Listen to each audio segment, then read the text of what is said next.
Hey guys, it's Quinn. Today we're taking a look at the people who make the Bond films happen. Surprisingly, for there being 23 Bond films, there's only been 11 men who have led the Bond films in total. Some are better than others, but who is the definitive best is up for debate. Obviously, I'm not what you would call a movie expert, so this list will be purely subjective. Different directors contribute different elements to films, so I cannot definitely say that one director is better than the other. What I'm purely looking at is how fluent the film is. Did the director do anything to the film to make it better or worse? And most importantly, does the plot and action make sense? You'll probably disagree with some of my selections, but there is only one way to find out. Here is the ranking of the James Bond directors.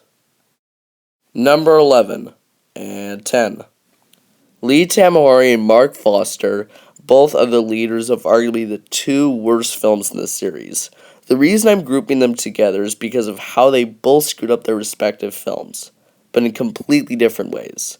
Lee Tamahori, who's the director of Die Another Day, included elements to the film that really made the film into, well, a piece of garbage. The windsurfing scene is one of, if not the worst piece of CGI on any film, period. And the completely unrealistic feeling of the film really took away from my enjoyment. I feel that the film itself would have been really good if they, for example, made the entire film about Bond being stuck in the camp and him trying to use his wits to escape. I think we can all agree that the film would have been even slightly better without Tamahori, though. Mark Foster, who directed the much-hated, at least for me, Quantum of Solace, turned the film into a shitty Bourne movie. The editing was very, very bad for this film, which I feel at least partially was his fault, and the story was very poorly written. A writer's strike occurred during the making of Quantum of Solace, so Foster and Craig both had to write part of the film itself. All of the characters were not intimidating or fun, really, and the film, if it wasn't a Bond film, would be one of those forgotten generic action films with a small group of supporters. As standing, though, I would never, and I mean never, let these two directors direct a Bond film ever again. I just want to point out, though, that these are the only two directors I dislike. I feel that the rest are all very close to each other in how good they are, and how good they are can be measured more by degrees. With that, let's get into number 9. Number 9. Roger Spottiswoode, who's the director of Tomorrow Never Dies, is not a bad director by any stretch of the imagination, but because he only directed one film, it is very hard to judge him. Coupled with the fact that Tomorrow Dies is one of the more basic Bond films, there is nothing he could really screw up. I feel like he did exactly what he was told, and the film as a whole did not have any major flaws. Tomorrow Never Dies, at least in my opinion, is the Bond film that no one would say is their favorite, but no one would say is their least favorite. If I had to rank it right now, it would probably be somewhere in the middle. I feel that the film is very well presented, and although some shots were unnecessary, like when Bond finds porn and crack in Gupter's secret safe, all shots were very well done. I have nothing wrong with him, I just feel that there is too little to judge him by, and it would be unfair to rank him ahead of guys who have directed up to 5 Bond films. Again, he's a good director, but there's too little to judge him by, and that is why he is number 9 on my list. Michael Apted, the director of The World Is Not Enough, shares a lot of my feelings with Roger Spottiswoode. The reason he is above Spottiswoode, though, is because I feel that his films are way more complicated than Tomorrow Never Dies. The idea of Bond fighting someone who doesn't feel pain, having a female as the main bad guy, and having M kidnapped is so much more complicated than the majority of the modern Bond films, including Tomorrow Never Dies. Although some scenes, such as the gambling scene, could be vastly improved, the film as a whole is a solid entry in the series. Speaking of Roger Spottiswoode, though, I'm curious if directors have any say. They probably don't. But if they have any say in the choosing of the theme song. As you guys have seen my top 5 rejected themes, I much prefer the Denied Surrender song by Katie Lang compared to the Sheryl Crow song. Just throwing it out there for Tomorrow Never Dies. Anyways, the film isn't perfect, but at least it was better than Die Another Day, and that's why it's number 8 on my list. Number 7. Sam Mendes, the director of Skyfall, did everything correctly that Tamahori did wrong. With Skyfall being the 50th anniversary of the franchise, it was obvious that many nods were going to be made to prior films. But unlike Tamahori with the 40th anniversary, the nods in Skyfall were very clever. Whether it be the ejector seat or the mentioning of the exploding pen, all of the references were very fun and clever. I cannot give enough credit to Mendes for that. I talked a few weeks ago about the locations of the Bond films, and Mendes really used those to his advantage. It was just overall a very well-directed film. I do have some major gripes with this film, though. The pre-title sequence, when Bond basically dies, really annoys me. I would believe it, but because of how frickin' tall the bridge was, Bond would have died. I feel that Mendes should have chosen a different location to do that scene, because as it is very unrealistic. I'm also annoyed by the plot. Having Silva be able to plan out every little detail, even his arrest, and then the train with the bomb, just pisses me off. This is my main issue with the film. I know when watching these films, you're supposed to believe things that in real life are just implausible, but come on, really? That is more of the fault of the writers, though, so I cannot completely blame him. As a whole, he directed it very well. It's just seeing as he has only done one film, it is very hard to completely judge him. I'm pretty sure that if Bond 24 is good, he will skyrocket up this list. But as of now, he is number 7. Number 6. John Glenn.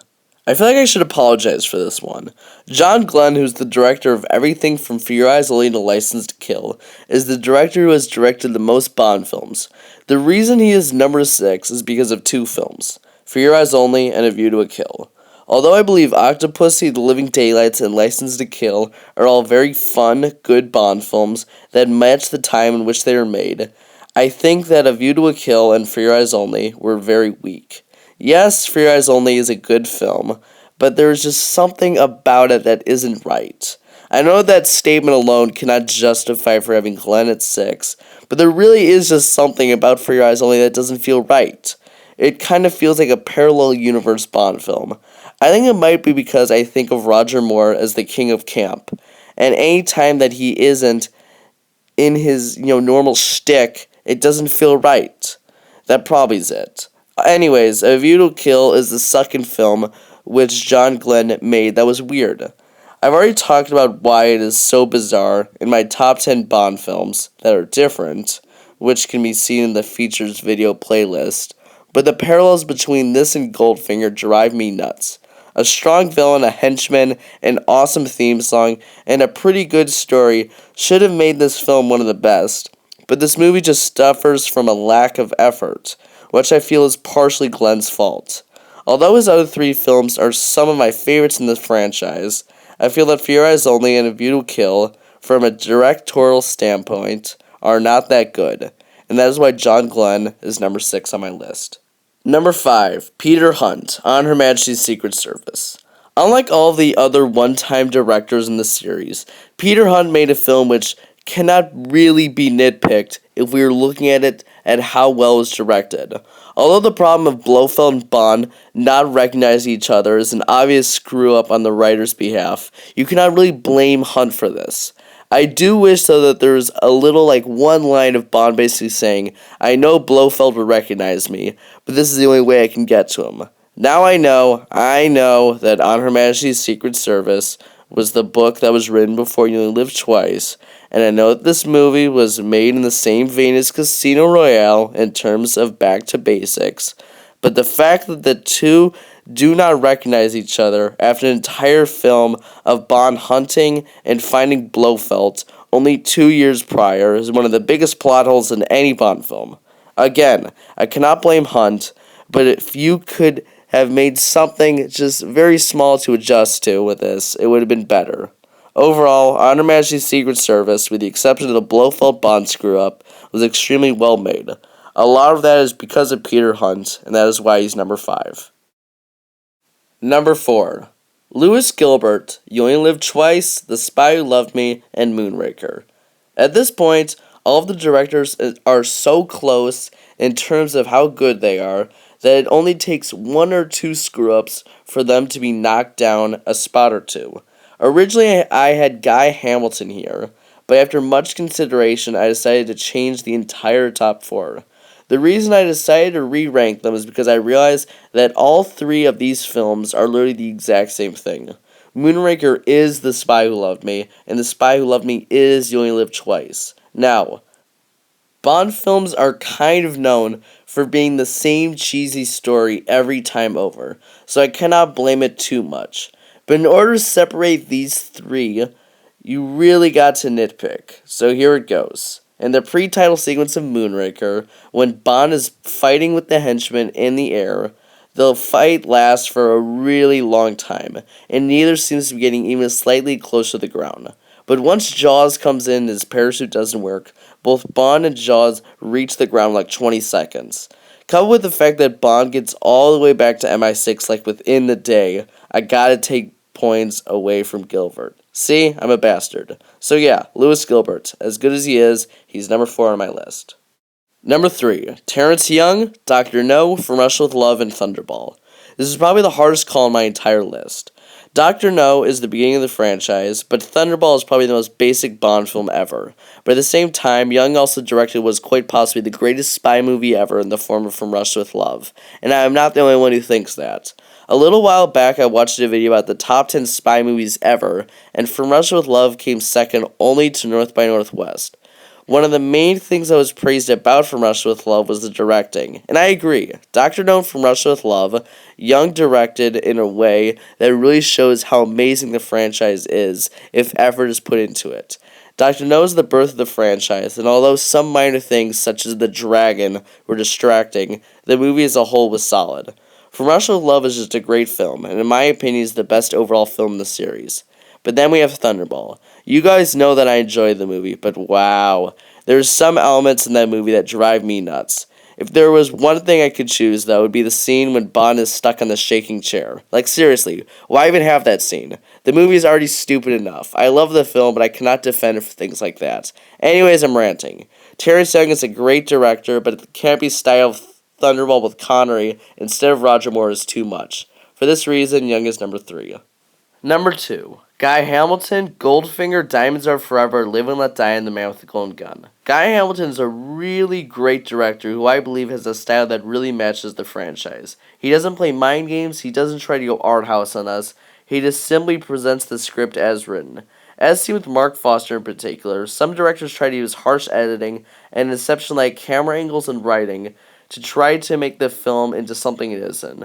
But that doesn't mean Hamilton doesn't have fun with it. Hamilton is very good at making any scene as dramatic as possible. Some of my personal favorites are the Goldfinger laser scene and the Man with the Golden Gun duel match. Those two scenes very easily could have been 1-minute snippets that had little or no lasting impact. But because of the way Hamilton directs the film, every scene just feels grander in scale. But he's also very good at making movies and scenes match the actor playing Bond. Like the scene in Diamonds Are Forever when Bond is scaling the tower. Instead of making it a dramatic scene, like something we probably would have seen if Lazenby was at the helm, Hamilton just lets Connery be the actor that he is, and that is suave and cool. Hamilton is a great director, but I just think there is one better. Number 1. Martin Campbell, GoldenEye and Casino Royale. What are considered by most to be two of the best films in the series, Campbell matches the film absolutely perfectly to every actor involved. In GoldenEye, the use of Brosnan as an agent from the end of the Cold War adjusting to new times, which is basically what he was a very smart move by Campbell. The use of Sean Bean as a Bond equal was also very smart. Instead of using him in the same vein as Robert Shaw and Christopher Lee in previous films, Campbell makes Bean in a sort of Bond equal in terms of skill more than anything else.